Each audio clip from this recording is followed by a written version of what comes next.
publishers Aspect Comics. We're going to do a variation. Every time they start a panel at a convention, because one of the owners of the company is from Hawaii, he gets audience participation with an aloha. Since this is more of an anime thing, and anime comes from Japan, and it's still technically morning, 10 after 11, make sure everybody's awake. Let's go ahead and start this panel with an Ohio, which is good morning in Japanese. So on the count of 3, a nice, brisk, voluminous, hopefully, Ohio would be greatly appreciated. So at the count of 3, 1, 2, 3. Ohio! Okay, good morning to you too. All right, we're good to go here, and that is me. I didn't make a slide for me, Tommy put that in there. And my history with Robotech is that I did a documentary that was in the most recent box, included in the most recent box set as a project for school. And I just so happened to be at the right place at the right time. It was just during the beginning of the Robotech phenomena, and I had a chance to meet a lot of the great voice actors whom will be here after lunch for the next panel. So we'll go to the next slide, and that's our special guest, Sean Bishop, who will be joining us at the table. Give him a hand, please. Sean worked during the Academy run of the books, and as you know, Academy, basically what they did with the Robotech franchise was they expanded a lot. They did probably the most individual titles of any Robotech comic that was published, and we're fortunate to have Sean here this morning. Next slide, please. I appreciate being included. This is Tommy Yu, Vice President of Animation at Harmony Gold and current executive producer of all things Robotech. Nice. Before Tommy worked on the Robotech franchise, he had his own book called Buster the Amazing Bear, and he came to our attention as comic fans as the writer and artist of the Wildstorm Speed Racer miniseries. So it showed that he had really good anime style credentials, and which eventually led to Robotech, and he'll be discussing his background with that. And he also did the most recent Robotech Voltron story that was done by Dynamite, and that was, he wrote that and ended up co-writing with Bill Spengler, right?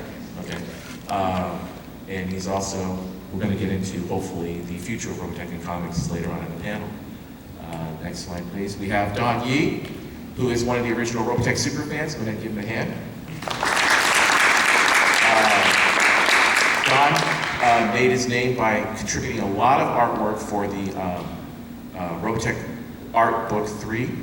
And 2. Also, was it 2? Yes. Oh, it was 2, okay. 3 was Sentinels, that's right. Okay, my bad.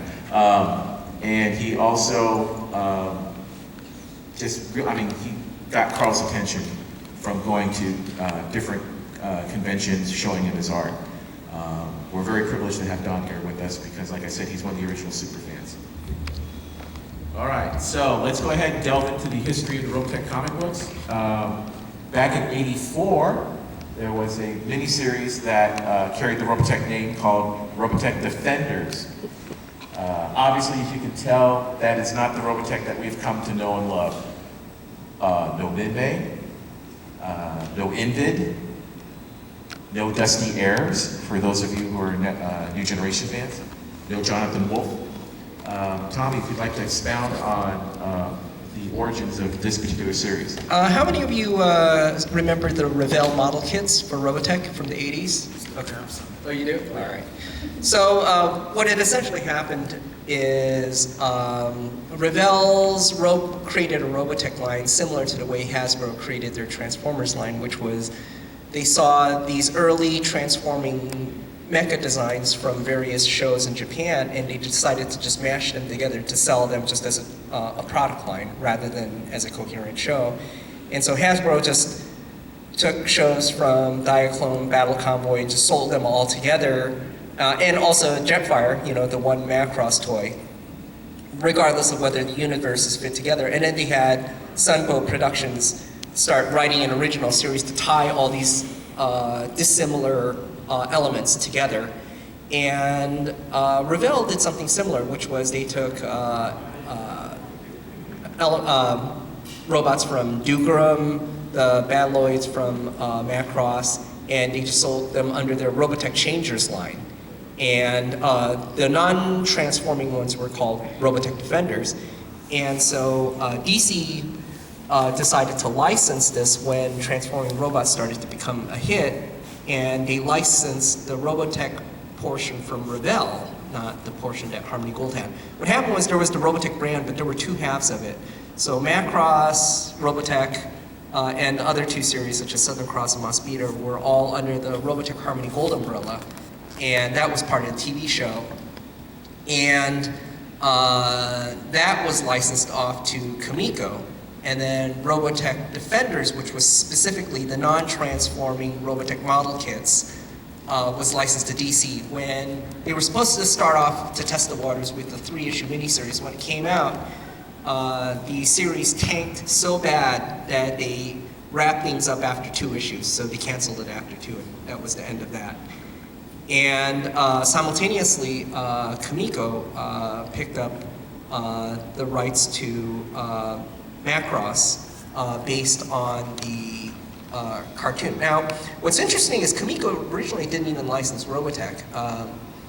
What had happened at the time is Carl Masek found out that Harmony Gold had the rights to Macross, but Harmony Gold didn't have a clear plan on how to get it to market yet. And he found out about it when, I think it was John or James Rudnowski was involved in licensing at the time.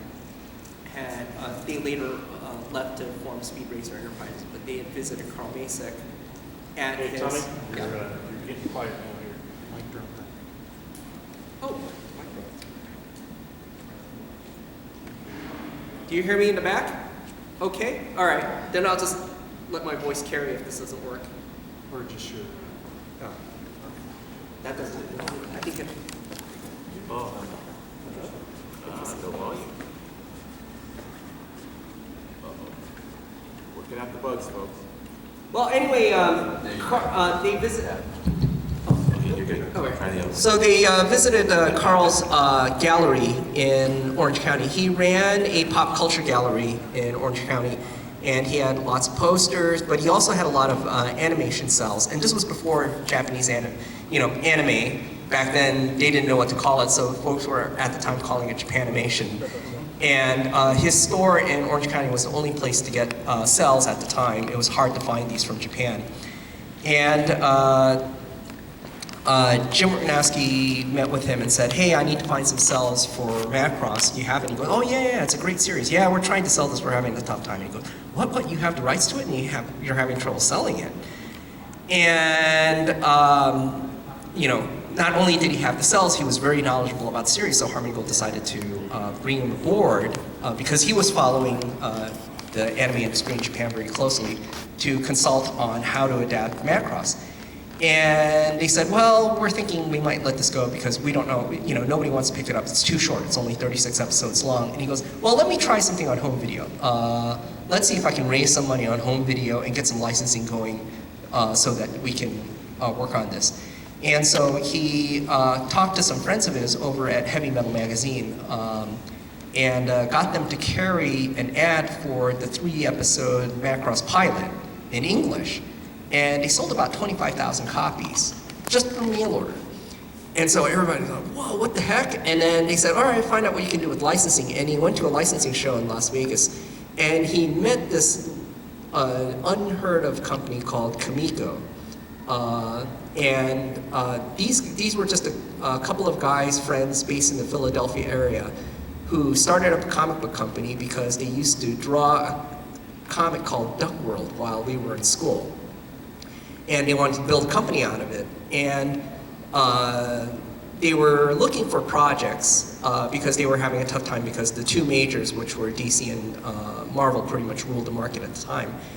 And when they picked up the Robotech, not the Robotech license, but the Macross license, in the eventually, Robotech helped propel them from being this unheard of company to number 3. They were the number 3 largest publisher after DC and Marvel within a couple of years. So it had a huge impact on them. But initially, they just licensed Macross, and to tie in with this home video that was coming out.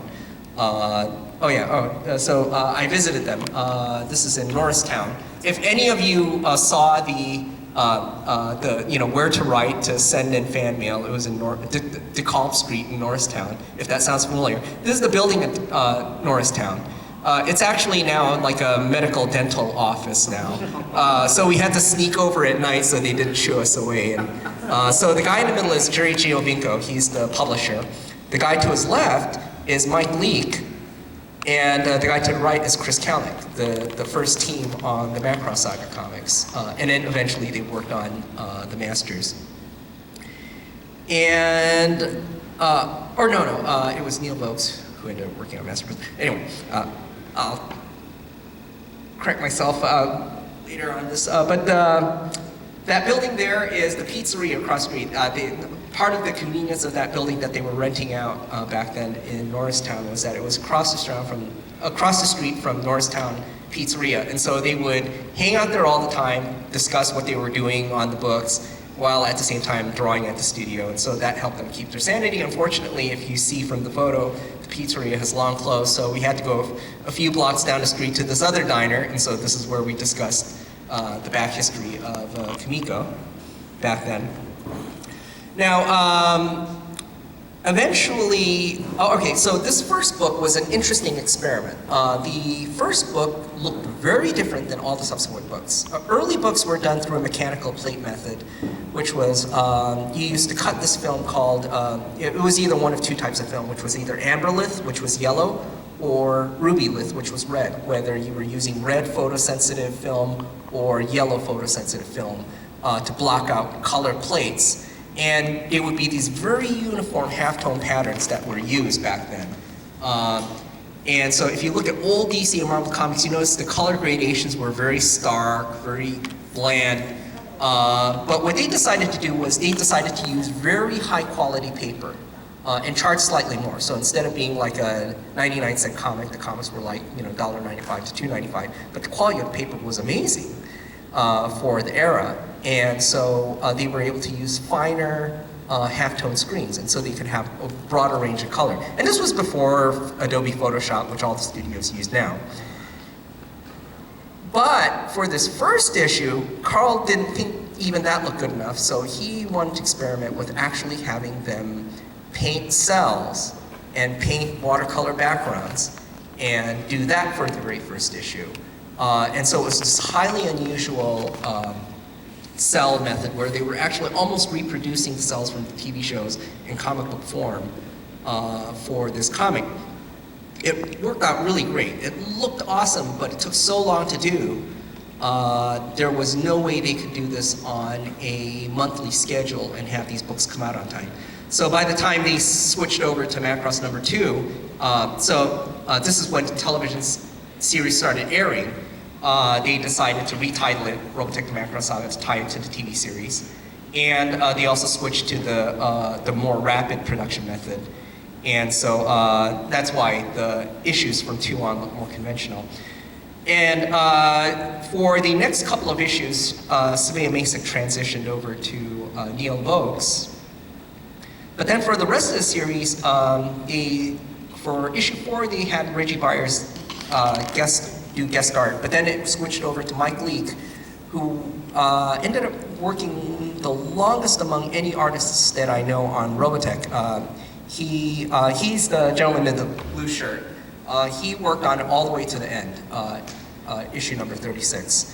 And his inker early on was Chris Kalnick, but then about a third of the way in, around issue 13, a recent graduate from the Joe Cooper School of Art, Mike Chen, he's in the bottom left, started inking, and he was familiar with Asian style art and anime. And suddenly his inking, I remember all the fan mail, people noticed a stark difference in style. Mike Leake was an excellent penciler, matched with Mike Chen, who had this very nuanced style of drawing the line work, made the book look very, very anime, amazingly so for a book in the mid-'80s. And they ended up working together for quite a while. And then that first issue, which was released in the Japanese movie track form, which was under the Macross title with Rick being Rick Yamada instead of Rick Hunter, was redone again in 3D, but with the blue-red 3D process, and that was Robotech 3D. And that was done with Ken Stichi doing the cover, and I think it was Neil Vokes doing the interior art. And Ken Stichi, in the bottom right, was well known as one of the top airbrush artists of the era, and he ended up also working on Robotech the graphic novel. One additional thing on the Robotech 3D is that the 3D effects were done by a gentleman by the name of Ray Zone, who at the time was the, lack of a description, he was renowned for basically converting 3D or 2D art to 3D art. He did Robotech 3D, and then because of Robotech 3D, he did, if you ever had the opportunity to get it during the first run at Disneyland, the Captain EO comic, and the giant size treasury size. And so the treasury size, the giant size one, is an immense collector's item. The comic book one you can probably find on eBay, but the treasury one is next to impossible to find. But Ray Zone did the 3D effects for Robotech 3D, and it was with the funky red and blue sunglasses, but it really made the art pop.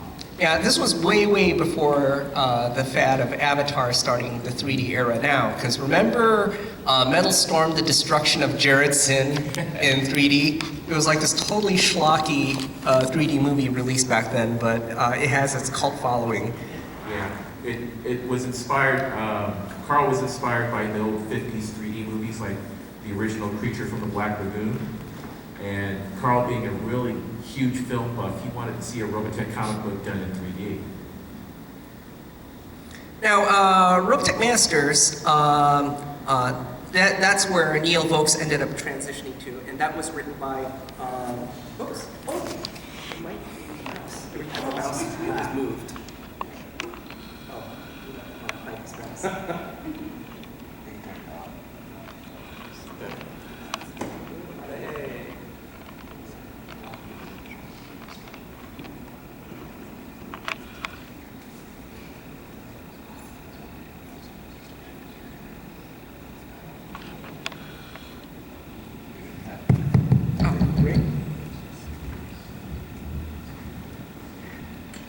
So this series was adapted by Mike Barron, and the art was by Neil Vokes, and later Harrison Fong, and inkers were initially Rich Rankin, and then it was Bill Anderson who worked with Harrison Fong. And those of you who are familiar with independent comics will recognize the name Mike Barron, the creator of Badger. And that's how he got this assignment, was because he was very well known by the staff, especially Diana Schutz, who was the editor-in-chief at Comic-Con. Didn't he work on other series for Kamiko as well, Yes, beyond Robotech? like Elementals was the other one as well, but he's most well known for doing Badger. Now, this was interesting where the first episode, people considered Dana Story being the first episode of the series, but it had a lot of spoiler material, which was, that Miria and Max were going to hook up. And so for the folks who are getting the comics instead of watching it on TV so that the spoilers were not released early on, they ended up attaching Dana Story to the end instead of the beginning. And it was released as an oversized special at the end of the Masters run instead of at the beginning, which was interesting. And then Robotech the New Generation, that was written by Markalen Joplin.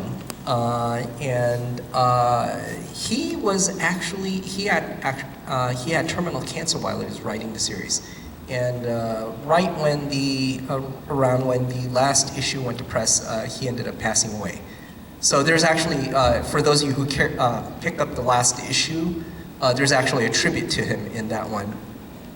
And that one had art by Reggie Byers, And then it was briefly Harrison Fong before he took over the Masters, and then for the rest of the series it was Thomas Tenney, who's actually a professional musician now.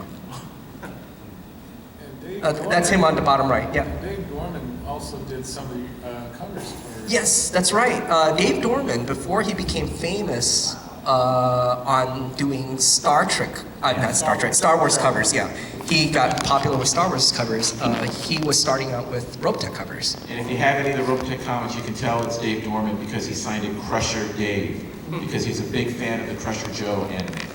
I don't think he did it with all the covers, because I've seen Not some all, covers. like- He would just sign it just Dorman. Yeah, plain but old Dorman. the Yeah. early one, like for number 1, Yeah. if you look, he credits himself as Crusher Dave. And then one of the last projects to debut from Comico, or actually it's not Comico, I remember Jerry Giovinco correcting me, he would keep saying it's pronounced Comico, regardless of how it's spelled. This was written by Mike Barham based on a story plot outline by Carl Masick, and art was by Neil Vokes and Ken Stici, doing his airbrush job over Neil Vokes' artwork. And this was also the first appearance of Colonel T.R. Edwards. And also what's unique in the graphic novel is, how many of you picked up the Robotech Voltron crossover? Okay, just so you know, if you missed it, not a big deal because the collected's coming out, I think. It's actually it's shipping this week, yeah. so it should be in store whenever. What's unique is if you notice on the slide here, it says first appearance of T.R. Edwards. In the graphic novel also is a scene, without giving it too much away, if you get the Robotech Voltron crossover, you will see the origins, and we'll get to that in a little bit, of Roy and Rick Hunter's relationship. No, yeah, I think it's okay to say. You just find out more about Rick Hunter's dad. Yeah, and you'll see that in the graphic novel, and Tommy alluded to it in the Robotech Voltron crossover.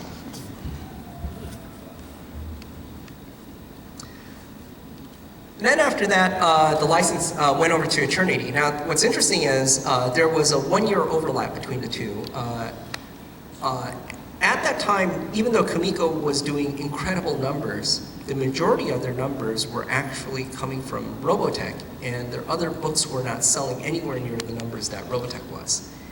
And when they could not get the license to Robotech to the Sentinels, it wasn't long before Comico ended up closing their doors. And they actually closed and opened a few times, but I think they're closed permanently now. The artists who are left, they formed the Loose Collective. They call themselves C2 Comics. But Eternity picked up the rights, and because Comico had 1 more year left to put out the last of the Macross Saga issues, they were only licensed Robotech to the Sentinels very specifically. And so when they started doing the Malcontent Uprisings, even though it had some Macross characters in it, they had to brand it Robotech to the Sentinels, the Malcontent Uprisings. But then after that year was up, when Comico's license was completely up after '89, then Eternity could just have plainly branded Robotech comics after that. And they had a broad range of them. Their longest run was the Sentinels itself. That was their premiere series, and that was Jason and John Waltrip, who are twins. They had similar styles of drawing to one another, and so because they were twins who could work interchangeably, that was what kept this book series on schedule for such a remarkably long period of time.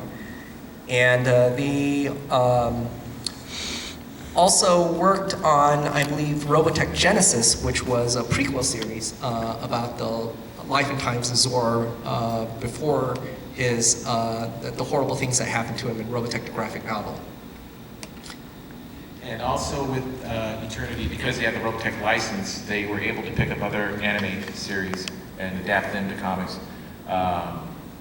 Captain Harlock, which was another one of Carl's favorites. If those of you who are Basic fans know, he did an adaptation of Queen Millennia and Captain Harlock, and tried to do the same thing, was trying to do the same thing with that he did with Robotech. And also they picked up another of Carl's favorite titles, Lensman. And that was done by Tim Eldred, who has a Robotech connection, which you'll learn about a little bit later. One thing, because the original Robotech series was off the air and Robotech 2, The Sentinels, didn't get beyond the 3-episode pilot, the circulation of Robotech was down from before, but Eternity kept them in print by going to black and white. So they printed them much more cheaply, and you had a broader variety of Robotech comics. And they were successful in doing this for a while because at the time, in the early 90s, late 80s, the comics industry was having the black and white boom, which is black and white comic books such as Bone and Cerebus were doing very well at the time. And so these books did fairly well. But to tell you what happened to the company was founded by a trio of gentlemen. It was Dave Olbrich, Tom Mason, and this was all financed by Scott Rosenberg. Scott Rosenberg, you might see his name as credits on a lot of films. He financed this company for the sole purpose of licensing only, so he could pick up IPs and flip the IP over for feature film development. And so a couple of films that he ended up developing from this that got really huge were the Men in Black series, which started as a Malibu Comics property. And Malibu started hijacking artists from Marvel, first to create Image Comics, and then later to create the Ultraverse. And then after Image split off from Malibu, and Marvel was trying to save its skin when this was back when Marvel was always in danger of bankruptcy, not the Marvel that it is today. They ended up